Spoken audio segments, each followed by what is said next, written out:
In 1559, Calvin needed to rationalize the killing of Servetus to his core followers.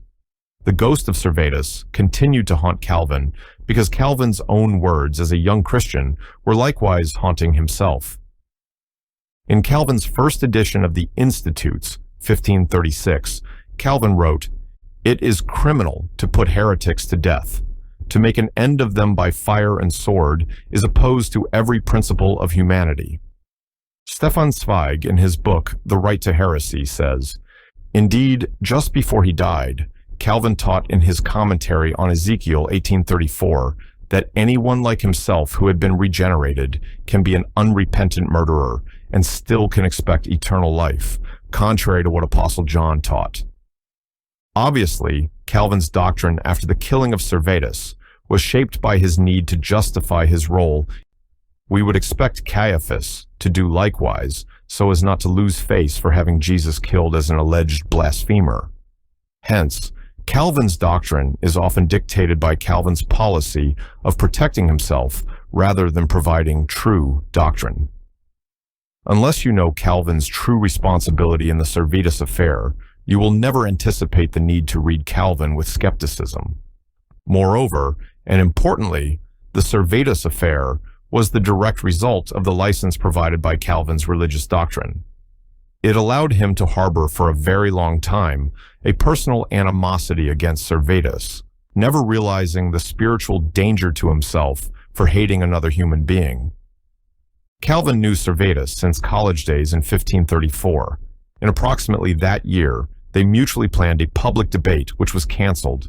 They corresponded numerous times until their correspondence ceased in 1543. Then, in 1546, Calvin put in writing to Farel that Calvin would not let Servetus leave Geneva alive if Servetus should set foot in it. Calvin repeated such an intent in writing during the Servetus trial of 1553. How was this desire to kill someone over differences of opinion justified in Calvin's thinking as of 1546?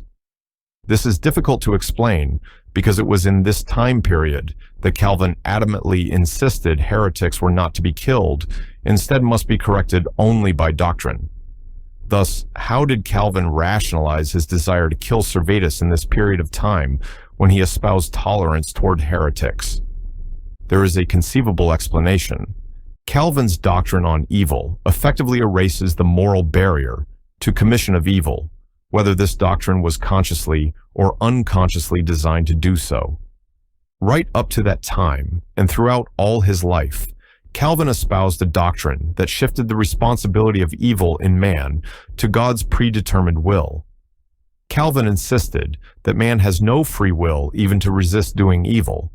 Calvin declared that God directs all the evil we do, even though Calvin affixed the refrain, "Yet God remains above every taint," to this peculiar view of God's sovereignty.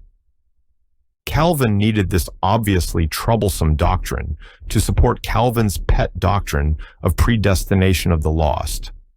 Calvin had to explain how God could deprive the lost of any opportunity ever to believe and still be a lovable God. Calvin found a way.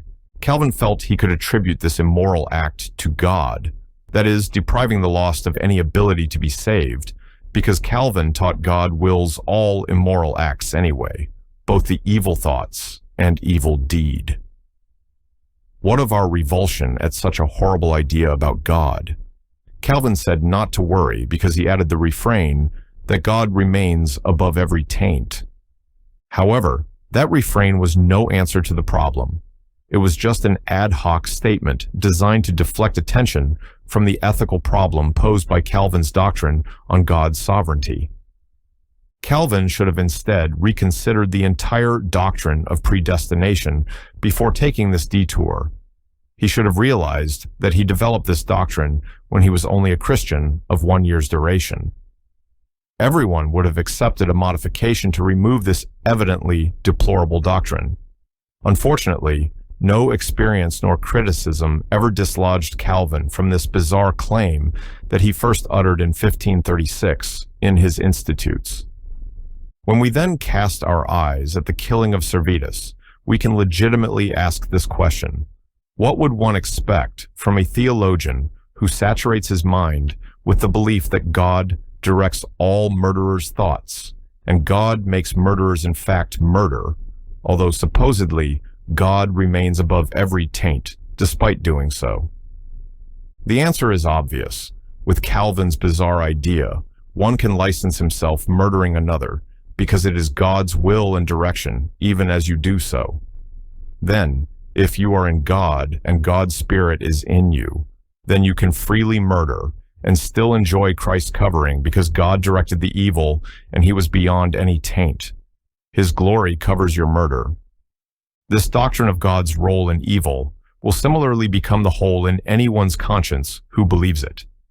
Hence, one cannot ignore that key tenets within Calvinism could obviously be used to rationalize a most egregious crime, even in a conscience that supposedly loved God.